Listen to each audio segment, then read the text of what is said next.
Run It Studios presents the All Things Community Podcast, hosted by Trina Wilcox. Welcome to the All Things Community Podcast, brought to you by Run It Studios. I'm Trina Wilcox, and I'm really excited about my guest today because it's another one of the reasons I do love social media. I know it can be a lot with the way we have social media in our faces all the time, but sometimes you get to create with great communities. And Lorraine Ansell, welcome. You're my guest today. I'm so glad to meet you via TikTok and now on the podcast. Thank you so much, Trina. It's wonderful to meet you. We have been following each other for a while, and I'm just so excited we've made this happen. And yes, I agree. Sometimes the community on social media can be really, really good. Yes, it can. Ours kind of connected, I believe, over our community of chronic conditions. We both have things that we deal with in that aspect, and then we'll talk about that, and then also your new project that you're sharing with the world. So let's start with how did you decide to go ahead and start using TikTok, and did you have in mind, did you even put a game plan together? I know some people are very meticulous about it, and other people just post what comes to mind.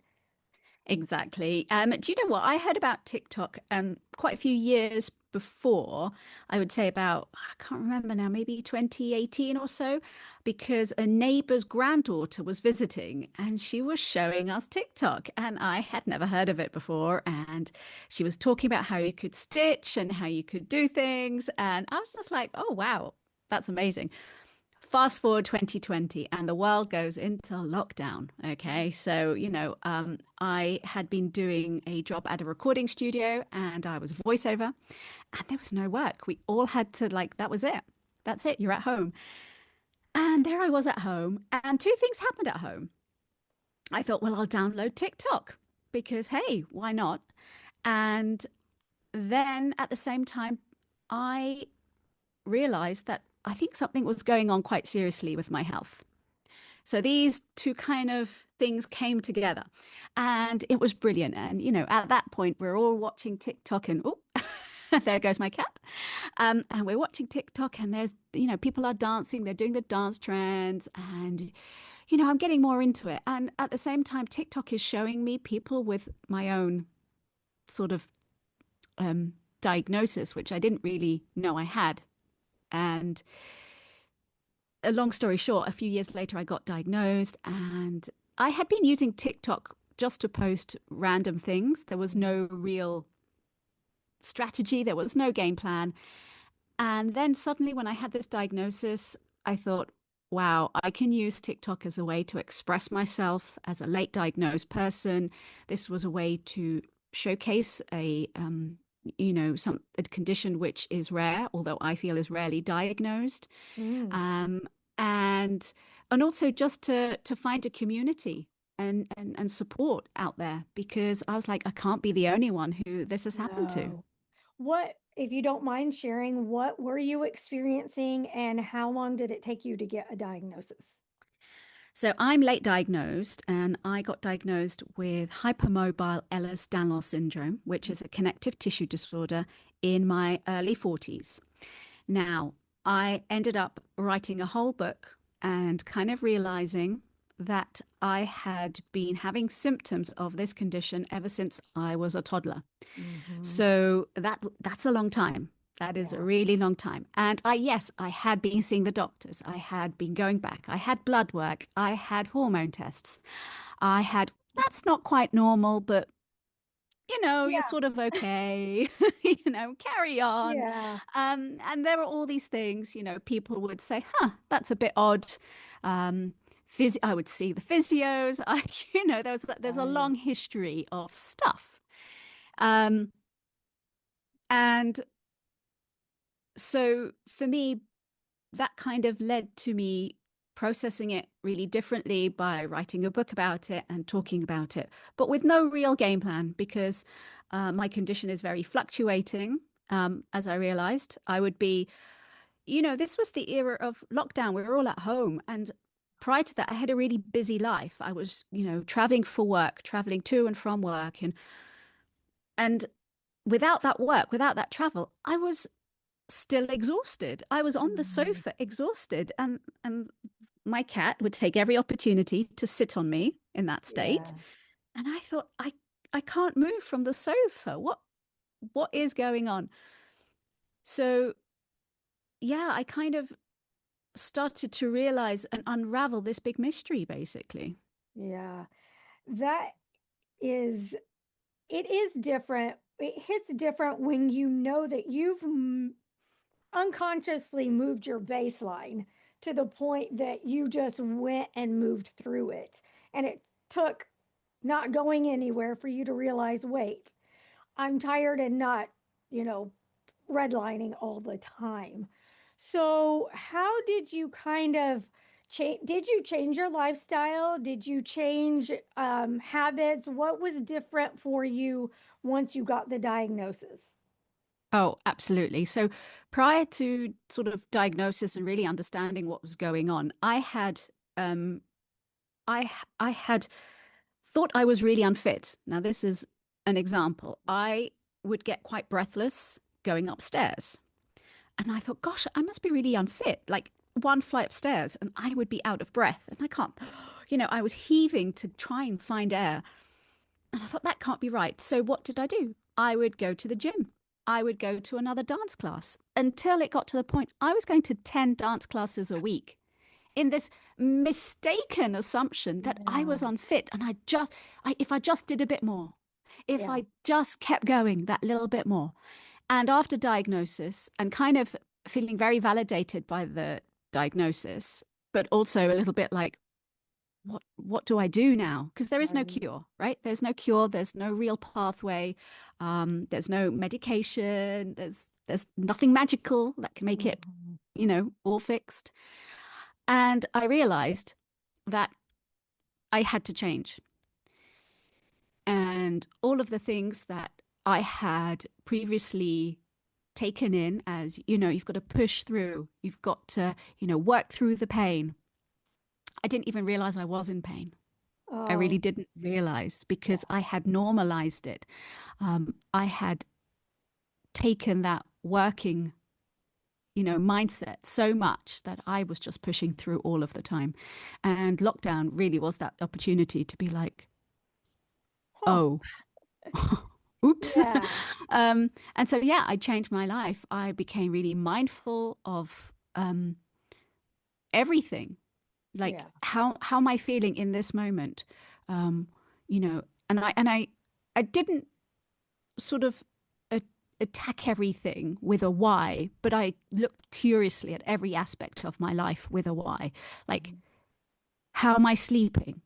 What are the best sleep positions? What food am I eating? When am I eating this food? How much am I eating? The portion size, all of this. And I started to play. I started to iterate. I started Yeah. to, does this work? Does that not work? Okay, this worked today, but it didn't work then. And you know, and from that, I actually got more information, and I was just able to kind of change my mindset and accept much more of what was happening to me. You do have to be your own health advocate. I've said that so many times. And I think the biggest challenge is you're so tired to advocate for yourself, even when you need to do it most. But it's so important that we keep sharing that. How was the support from your doctor, though? I mean, since there's not, a magic cure or even a medication regimen that you can do. I have been incredibly lucky because when I did get my diagnosis, they, I mean, I kind of was expecting one diagnosis, but at the same time, I ended up getting two others, not officially, but they were like, because EDS kind of has other comorbidities with it, associated with it. And Mhm. one is called POTS and one is called MCAS. Okay. MCAS is mast cell activation syndrome, which is when you have a reaction to things.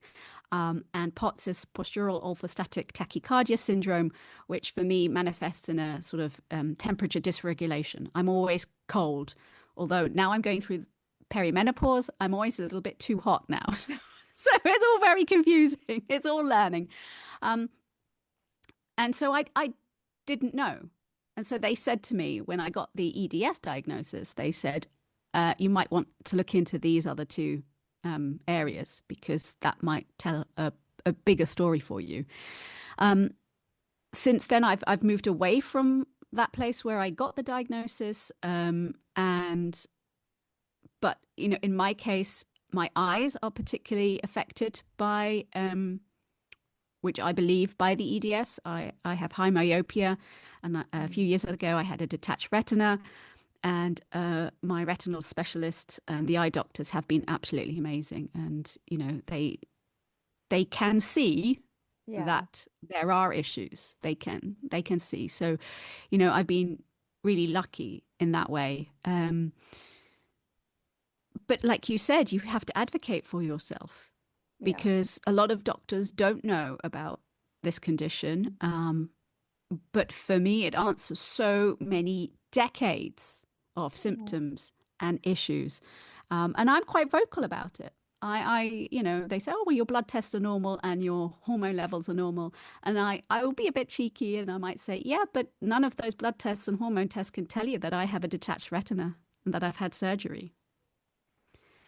So I'm always kind of, you know, pointing things out. And I don't know how well it goes down, but, you know, I do point out things like that because it's not just about what the blood tests say. Absolutely. It sounds like there was a sense of relief that kind of came with the diagnosis. What other emotions have occurred since then? I mean, my first one really was vindication. I was like, aha, yes, I knew it. There was something. I hadn't been making it up all these years. You know, I had been gaslighting myself. I have like, you know, and all of those silly little accidents I'd had and injuries. I'm like, now this is making more sense. But then my second one was kind of surprise and shock, because in that appointment, I didn't expect to be told that I'm in pain. And I really didn't know what to do with that, because I was like, what do you mean? I'm not in pain. I'm 40 years old. I'm just tired the whole time. Sure, my knee doesn't kind of do what it wants to do anymore, but that's because I just did too much dance. Or, you know, I was kind of making these stories up in my head about, no, they're not migraines. What are you talking about? It's just because I slept funny. You know, and I look back in that, well, in my ignorance, because I didn't know. Because I'm not a doctor. How would I have known these things? But I knew enough to know that something was happening. So there was that surprise. There was a bit of confusion, because I was a bit like, oh yeah, that is pain then. But everyone said that I wasn't in pain. But you know, and there was this kind of, I was playing 40 years of appointments in my head. But then I was like, what do I do with this now? Yeah. How do I make this work for me? You know? And that's the journey that I'm on. That's the journey. How can I make this work? Well, and how do you dig in and prioritize that? Because a lot of people don't. They leave with the diagnosis and think, well, I can't do anything about it, and it is what it is. And that can be just as detrimental as, you know, chasing a diagnosis. I mean, all of this takes up a lot of energy. It just, when you do have a chronic illness, anything takes up energy. But you know, going to appointments, you know, it's a full-time job. It is. It is a full-time job, and it requires so much in terms of your own resources to lock in and do these things.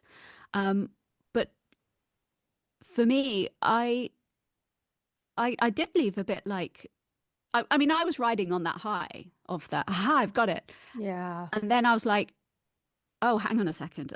I don't have this at all. Yeah. I do not have this at all. What do I do? And so I started to journal. That was the thing. I started to journal for this, because how do you explain to your own self 40 years of things happening? You know, all of these situations. And even now today, you know, I ended up writing so much, I actually made it into a book about pain and, how to love pain. Um, but even now, I'm finding new things out and new things that work and other things that don't work. So it's like it's a daily process, I would Yeah. say. And I think too, there's that. I think it's so important for you to keep talking about it because maybe if someone would have talked about it, you wouldn't have had to go so long without a diagnosis. Then there's that line that I feel like, and I don't know, there's kind of this more of an age demographic where we didn't talk about things. And it was like, no, you deal with it in silence. And how do, if that was even, did that happen for you at all? Did you ever have a point where it was like, no, I need to keep this to myself and shut up? Or did you, because I've had those moments where like nobody wants to hear it. And then I think, well, what if someone needs to hear it? So how do you resolve all of that? Or was it even a thought? Right? Yeah. I mean, this is the thing, isn't it? Sometimes you can get that cringe factor of like, oh, everyone knows this. I'm not going to post about it. I'm not going to speak up about this. Or, you're just like, oh, no. Um, but then every time I post, I'm reminded of two things. Yes, this can help somebody else, Uh-huh. but it can also help me. Yes. Because so many times I've posted, like I posted a while back about like, I get massive reactions to mosquito bites, like huge things.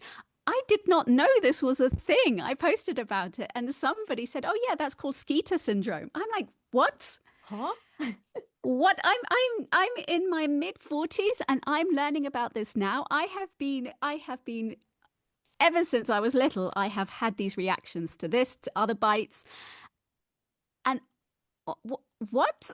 Yeah. And so I still learn from it, and that's why I like to keep Good. posting. But if I'm learning, that means other people will learn from my posts. And one Yeah. of the big things I post about is eye issues, because a lot of people with hypermobile EDS or other EDS, but mostly hypermobile EDS, we're talking about joints. And a lot of doctors, especially, or other people tend to think there's no point diagnosing it because it's just joints. And I'm always here like, aha, but let's think about other places where connective tissue is. Yeah. Oh, everywhere. And in my case, my eyes. Like I went to when I had the detached retina, the retinal specialist looked at me and went, "Oh, yes, HEDS. Oh, yeah, absolutely. Okay. Well," and I went, "What, you've heard about this?" "Oh, yeah, it's connective tissue. And your eyeballs are all connective tissue. Your retina is connective tissue." Right. So, Yeah. Yeah. and this is one of the presentations of something like, a connective tissue disorder. I get a lot of issues with my eyes. So I talk about it Yeah. because, you know, I knew a lot of the warning signs ever since I was little because it's already happened to a few family members. So and already the opticians and all of the eye doctors had already told me from a young age this detached retina was highly likely for me. It took 40 years to happen, but I knew when it happened to go immediately to hospital to Oh get my help, right? goodness. Yeah. And that's why I talk about these things, because I had that information, I had that awareness. And if it helps somebody else, and I know it has, some people have DM'd me with some issues and they're like, "Thank you," because otherwise I would not have known. Yeah. And it's happened to me a few times. I remember I had some eye issues maybe about 10 or 15 years ago, and I went to the hospital. This was a specific eye hospital in London. It's called Moorfields, and I went to their eye A&E, like emergency room. And I went and I'm like, "I'm not sure. Can you see?" And they did all the tests and everything. And then, thankfully, nothing had happened then. But I said, "Oh, I feel a bit funny coming," and because nothing had happened. And they said, "Look, you know what? Come, come. If you have an issue, it's always better to be safe than sorry." Yeah. And with your health, I think especially if you're somebody with chronic conditions, there are moments you're like, "Oh, do I go? Do I not go?" But there are points where you have to Yeah. be like, yes. And one of Yeah. those is eyes. If you get these things, go, go Yeah. and get them seen to. The eyes get overlooked also with arthritis. And that was something that we had a whole episode about that because a lot of times people don't realize how important keeping on top of that is because your body can attack same thing, the tissues, everything. Oh, wow. I didn't Yeah. realize that. Yeah. Wow. Yeah. Yeah. And it's so true because nobody really thinks about the eyes. Yeah. Yeah. Very important. So you Very through important. this you were journaling. When did you realize you had enough for a book? For about 6 months in, I had Oh, so much oh. info. I Yeah. had so much info, and I was just like, huh, Ah, oh, okay. Wow, this could help somebody. This could help somebody. Um, and it could help. What I wanted to do was I wanted to talk about pain mm-hmm. because I was surprised to hear that. I was surprised to hear that I was in pain. And then I started to look at pain, and I was just like, huh, wow, why are we hiding away from pain? Why are we dismissing pain? Why are why are we not having open dialogues about pain? I mean, we all know how we've all been dismissed by doctors or medical professionals, or even our own selves. We're dismissing of it, and and I thought, why can't we talk about pain in the same way that we talk about mental health or neurodivergence, or you know? And I felt starting that conversation was really important because it gets overlooked all the time and it never gets taken seriously. And I personally wanted to have a different relationship with pain. If for 40 years, even though I didn't know that I was in pain, could I start having a different relationship with pain? Could I integrate pain somehow into my daily life? Could I love pain? And by loving pain, I mean being kind and considerate, because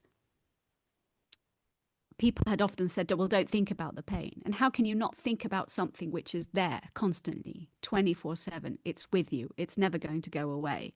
Mm-hmm. It's almost saying, don't think about a big part of yourself, isn't it, really? So that's really what I wanted to kind of uncover. And in my book, I talk about all these different experiences and saying, for me to love pain, I have to love all of these experiences, appreciate them, and kind of allow them to process. So if you weren't realizing you were in pain, then some would say, well, what a blessing. You don't even know, you don't feel it. Can you kind of describe how you do perceive being uncomfortable versus what maybe an average person might perceive as pain? So this is the thing. My first memory of pain is as a toddler with my feet Okay. and the soles of my feet. They still hurt the same as they have hurt since I was a Mhm. toddler. The flesh just burns, and it has always burnt in this throbbing way, as if I had done a marathon. Right? I could dance a marathon maybe, but not run Yeah. one. In fact, I have told the doctors because my pelvis is very hypermobile. I can't do the splits anymore. Running is not really advised for me, and neither is doing like split squats type thing. Yeah. Um, so I'd always had that pain, and when you have that pain as a toddler, how would I know? How would I assumed everyone Yeah. else had this pain. I assumed this was the human experience. Yeah. Um, so, sometimes I'll get it in my hands. Sometimes I'll get to the point where I, I cannot stand even touch because it can get so painful. The headaches, the migraines, and I never considered I was in pain because I was pushing through. Uh-huh. I thought, well, if I was in pain, then I would be screaming. I would be screaming in pain in the corner, rolled up in a ball. And I've rarely experienced that manifestation of it, Yeah. mostly because in my case, I go very quiet. As you've noticed, I'm very chatty. I'm very expressive, and I love snacking. I love food. And I noticed when I am in pain, I go incredibly quiet. I go withdrawn. I'm not hungry. I do not want to eat. And I have alerted family members and friends that if that is the case, then something is quite wrong. Hmm. So I did a lot of unlearning and relearning. And that for me is the thing, because I feel a lot of people have this idea of what somebody in pain is like, but sometimes it's the person who's very quiet and has withdrawn and has sat down. And that's what it was like for me. I would come home from work and sit down for a good hour in front of the TV, and now I realize I would disassociate. I Wow. had completely kind of vanished. Um, and then slowly, as I kind of recovered from that, I would make my dinner. I started batch cooking in my early 20s because I couldn't cope making dinner during the week. Hmm. Um, and all I could do was put something in the microwave. And Yeah. even today, I still will eat a ready meal, or sometimes I'll buy kids' meals, like toddlers' meals, um, just as something to eat Yeah. that I know will be nutritious. Hmm. And so, yeah, that's why I kind of thought I never had the language for it. And I'd always been told you're not in pain. And after a while, when you hear that message, by the time you get to about, I was probably I was a teenager.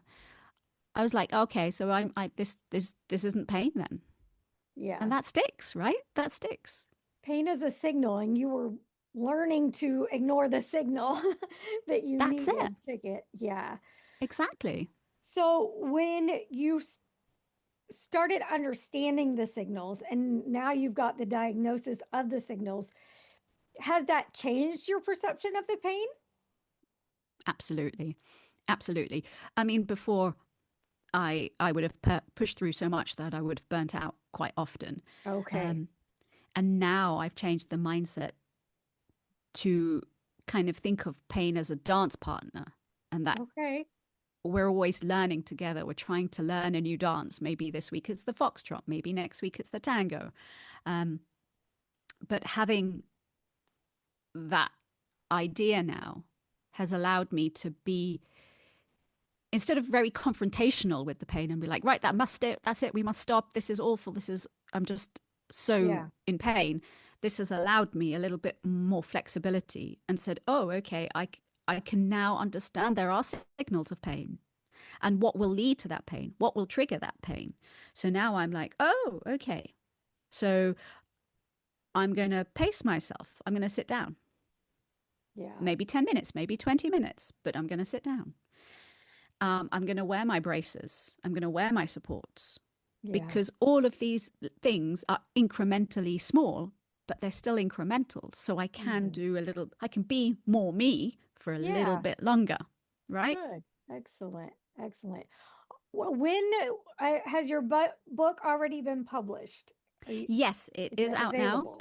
Yes, available online. So just, it's called The Surrender Agenda by Lorraine Ansell. And it really is just a memoir, basically, of learning to love pain. Do you think you'll have a follow-up book? Yes, I do have plans. Oh, good. Maybe a children's book, maybe, um, and I've got a few ideas of things. So yeah, I'm playing around with a few things. As with a chronic illness, it's things Mhm. fluctuate a lot. So Yes. ideas come Yes. and go. Some things stay on the back burner. Some things come forward. Um, and there's always another priority that comes up. So we'll see what comes out. But I'm excited about some of my ideas. Good. What is something positive that you have pulled from all of this?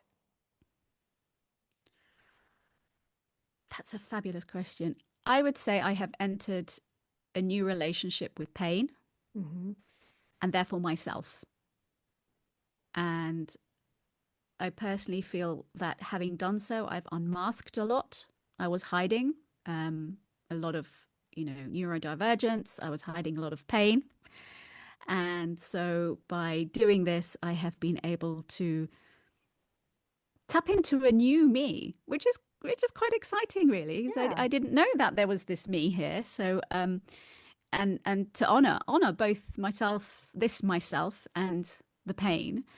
And I really felt that I found a deepness and a richness that I hadn't anticipated would be there. That's beautiful. Well, thank you so much for sharing. I appreciate getting connected with you. I hope you'll come back. Tell us Yes. again the title of your book and where we can go to find it. Yes, it's called The Surrender Agenda by Lorraine Ansell, and it is available online in both paperback, um, ebook, and audio. And it is on Amazon, so please look it up. And yeah, I'm excited for people to read and listen to it. Sounds good. Thank you so much. You can find more videos and link to whichever platform you want to watch or listen from runitstudios.com. Thank you. This has been Run It Studios Presents, the All Things Community Podcast, hosted by Trina Wilcox.